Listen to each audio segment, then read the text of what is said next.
दोस्तों नमस्कार, स्वागत है आप सभी का। अगर फिर से ही चलते हैं राजस्थान की ताजा खबरों की ओर, लेकिन उससे पहले अगर आपने अभी तक इस चैनल को सब्सक्राइब नहीं किया तो कर लें, जिससे कि आपको राजस्थान की ताजा खबर रोजाना मिलती रहे। पहली बड़ी खबर, प्रदेश में गहलोत सरकार के 4 साल पूरे हो चुके हैं। चुनाव के दौरान कांग्रेस पार्टी ने अपने घोषणा पत्र में जनता से कई वादे किए थे, जिसमें एक वादा कर्ज माफी का भी था। सरकार ने किसानों का, सहकारी बैंकों का अल्पकालीन लोन माफ कर दिया है, लेकिन राष्ट्रीयकृत बैंकों का कर्ज माफ नहीं हुआ। सरकार के 4 साल पूरा होने के बाद कर्ज माफी को लेकर किसानों से बात की गई तो उनका कहना है कि सरकार कर्ज माफी के वादे को पूरा करे। किसानों ने अपनी पीड़ा बताते हुए कहा कि उन्हें फसल खराब का मुआवजा नहीं मिला है। और सिरोही जिले में फूड पॉइजनिंग से 24 छात्राओं की तबीयत बिगड़ी। सिरोही अस्पताल के ट्रामा सेंटर में कराया गया भर्ती। सिरोही के राजकीय देवनारायण हॉस्टल में रात फूड पॉइजनिंग से 24 छात्राओं की तबीयत बिगड़ गई।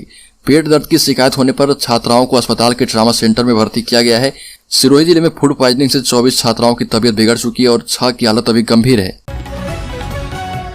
और बिजली विभाग का अनोखा फैसला, ग्रामीण क्षेत्रों में 20 एम्पीयर से अधिक लोड होने पर काट दी जाएगी बिजली। बीकानेर के ग्रामीण क्षेत्रों में सिंगल फेज बिजली आपूर्ति से छेड़छाड़ कर कृषि कुओं का संचालन किया जा रहा। इसे रोकने के लिए बिजली विभाग ने अनोखा फैसला किया है। अब जिस क्षेत्र में बिजली की खपत 20 एम्पीयर से ज्यादा है वहां बिजली कटौती कर दी जाएगी। सिंगल फेज कनेक्शन नहीं दिया जाएगा।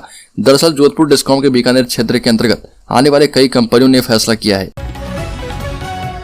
और भारत पाकिस्तान युद्ध 1971 के दौरान लोंगेवाला पोस्ट की रक्षा करने वाली टुकड़ी के अहम सदस्य, वॉर हीरो के तौर पर विख्यात लॉन्स नायक रिटायर्ड भैरव सिंह राठौर का जोधपुर में निधन हो गया। लोंगेवाला मुठभेड़ पर बनी फिल्म बॉर्डर में उनका किरदार प्रसिद्ध अभिनेता सुनील शेट्टी ने निभाया था। अगली बीजेपी में छिड़ी सीएम फेस की जंग, राज्य के आक्रामक तेवर बरकरार है। राजस्थान में विधानसभा चुनाव भले ही अब साल भर ही दूर है, लेकिन बीजेपी में सीएम फेस की लड़ाई थमी नहीं है। पूर्व सीएम वसुंधरा राजे कि एक तरफ आक्रामक तेवर बरकरार है तो दूसरी ओर उन्होंने उम्मीदों का दामन भी नहीं छोड़ा है। पूर्व मुख्यमंत्री वसुंधरा राजे के बयानों से ये बात तो साफ है कि बीजेपी अभी तक किसी भी नेता को आगे करने का फैसला नहीं कर पाई है।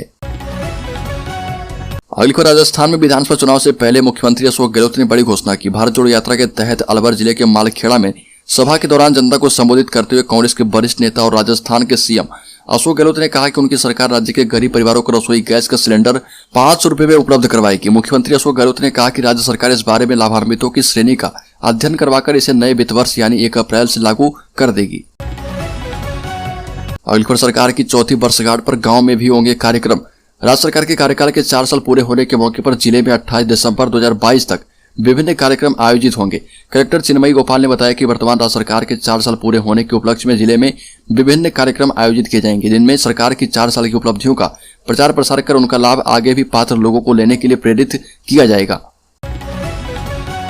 और राजस्थान में कॉल ड्रॉप की समस्या से छुटकारा मिल सकता है। सरकार इसकी तैयारी में जुट गई है। बहुमंजिला भवनों और ज्यादा भीड़ भाड़ वाले इलाकों के लिए पिछले 1 साल में पहले वाटर फायर नीति लाई गई थी, उसी तर्ज पर अब सेलुलर नीति बनाई जा रही है। असल में शहरों में ऐसी बिल्डिंग बनने लग गई जिसमें 1000 तक फ्लैट्स घर हैं और इनमें 5000 तक फोन प्रयोग करने वाले रहने लग गए हैं। अब ऐसे में मोबाइल टावरों की नेटवर्क की फिक्स सीमा है। उससे ज्यादा नेटवर्क जाल बनने पर कॉल ड्रॉप होना, नेट की स्पीड कम या कुछ समय के लिए इंटरनेट नहीं मिलना आदि समस्याएं आने लग गई है। अलवर जोधपुर के शेरगढ़ थाना क्षेत्र में भुगरा गांव में सोमवार को 6 शवों का एक साथ अंतिम संस्कार किया गया। हादसे के बाद से पूरे गांव में दिल चीरने वाला सन्नाटा छाया है। हालात यह है कि ना तो कोई इन मौतों पर रोने वाला बचा है और न ही परिवारों के पीछे बचे लोगों के लिए खाना बनाने वाला। घरों में जहां बच्चों की चहल पहल थी अब वह खत्म हो चुकी है। गांव वाले अंतिम संस्कार करते करते परेशान हो चुके हैं। जोधपुर के शेरगढ़ थाना क्षेत्र के भोगरा गांव के लोगों को डर लगा रहता है कि अब किसी के मौत की सूचना नहीं मिल जाए। अगली खबर, उदयपुर में भारतीय जनता पार्टी के प्रदेश अध्यक्ष डॉक्टर सतीश पूनिया ने कहा कि राजस्थान की जनता 2023 में कांग्रेस को सत्ता से हमेशा के लिए विदा करेगी और भाजपा के शासन में प्रदेश तरक्की के नए आयाम छुएगा। डॉक्टर सतीश पूनिया ने कहा कि प्रदेश में बेरोजगारी चरम पर है। 70 लाख बच्चों ने परीक्षा दी और कांग्रेस सरकार ने नौकरी दी 1 लाख को, वहीं 69 लाख बच्चों का क्या होगा।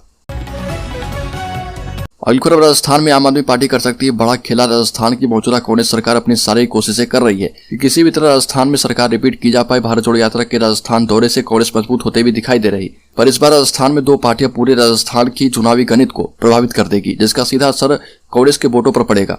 और इसमें एक AIMIM है और दूसरा केजरीवाल की पार्टी आम आदमी पार्टी। भीलवाड़ा से गुजरने वाली कोठारी नदी पर बनेगा रिवर फ्रंट, रोपे जाएंगे 1.25 लाख पौधे। भीलवाड़ा से गुजरने वाली कोठारी नदी पर रिवर फ्रंट विकसित किया जाएगा। नगर विकास न्यास भीलवाड़ा ने कोठारी नदी के विकास को ड्रीम प्रोजेक्ट में शामिल कर लिया है। प्रथम चरण में कोठारी नदी के किनारे से अस्थायी अतिक्रमण हटाकर फेसिंग की जाएगी। साथ ही नदी की करीब 6 किलोमीटर लंबाई में 1 लाख पौधे रोपे जाएंगे। इसके बाद ट्रस्ट नदी पर रिवर फ्रंट विकसित करने की दिशा में आगे बढ़ेगा। अगली खबर, केंद्रीय जल शक्ति मंत्री गजेंद्र सिंह शेखावत ने राज्य सरकार पर जुबानी हमला बोला और कहा कि राज्य सरकार ने किसानों, युवाओं और महिलाओं के साथ धोखा किया है। अब भारत जोड़ो यात्रा को तीर्थ यात्रा पर ले जाया जा रहा। शेखावत ने कहा कि यात्रा निकालने वालों को अपने पिछवाड़े में झांकना चाहिए। शेखावत ने कहा कि कांग्रेस अपनी सरकार के 4 साल पूरे होने पर जश्न मना रही और जोधपुर के भोंगरा गांव में चिताओं में लगी आग अभी तक बुझी नहीं है। शेखावत ने कहा कि 13 जिलों के लिए ARCP को राष्ट्रीय परियोजना घोषित करने की मांग की जा रही है। हमने नदियों को जोड़ने के लिए राष्ट्रीय परिप्रेक्ष्य योजना की प्राथमिकता सूची में इन्हें शामिल किया है।